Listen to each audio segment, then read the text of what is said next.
Good morning, class. I am Teacher Jamaica, and I will be your teacher for today. Before we start, let's have a short prayer. Okay. Is anyone absent today? Very good. How are you today? That's wonderful. For our start our lesson, let's sing a fun song called 1 and 1, 2. Follow me. 1 and 1, 2, 2 and 2, 4, 3 and 3 are 6 for me. 4 and 4, 8, 5 and 5, 10 little fingers in my hand. Okay. Can you guess the lesson behind our song? Okay. It's called addition. Addition means putting things together. Like 1 and 1 equals 2. Let's count our cookies inside the chart. 1, 2, 3, 4, 5, 6, 7, 8, 9, 10. Now, let's use addition with these cookies. Then, let's put the cookies inside the tree. And the other 3. Okay, let's count the cookies inside the tree. 1, 2, 3.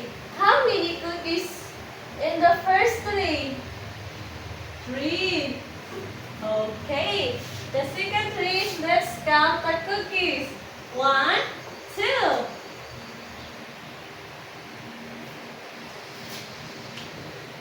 Let's count all cookies inside the tree.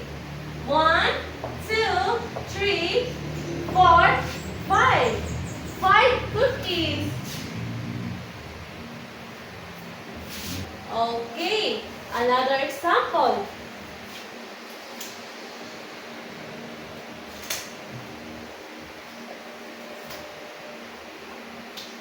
Let's count the cookies inside the tree. 1, 2, 3, 4. The other 3, let's count. 1, 2, 3, 4. Then, let's count to all cookies inside the tree. 1, 2, 3, 4, 5, 6, 7, 8. Okay, class, did you understand what is addition? Very good.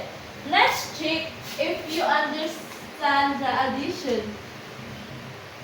Let's read the direction. Count and add the picture. First, number 1. What is the number 1?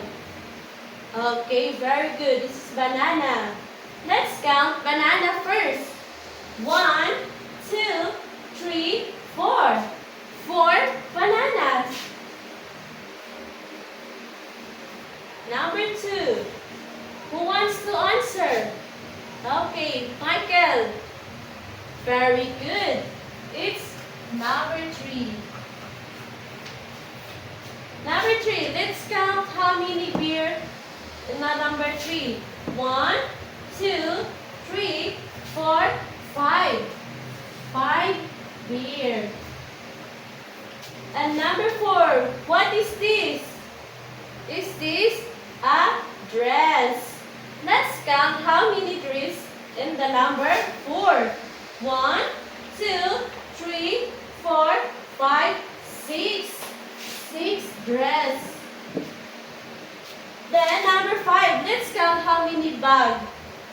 Okay. 1, 2, 3, 4, 5, 6, 7, 8 bags. Do you understand? Always remember, addition means putting things together. Since you understand the lesson, prepare for a short quiz. Get a 1 whole sheet of paper, write and answer this quiz. Direction. Count and add the picture. I give you a 5 minutes to answer this quiz.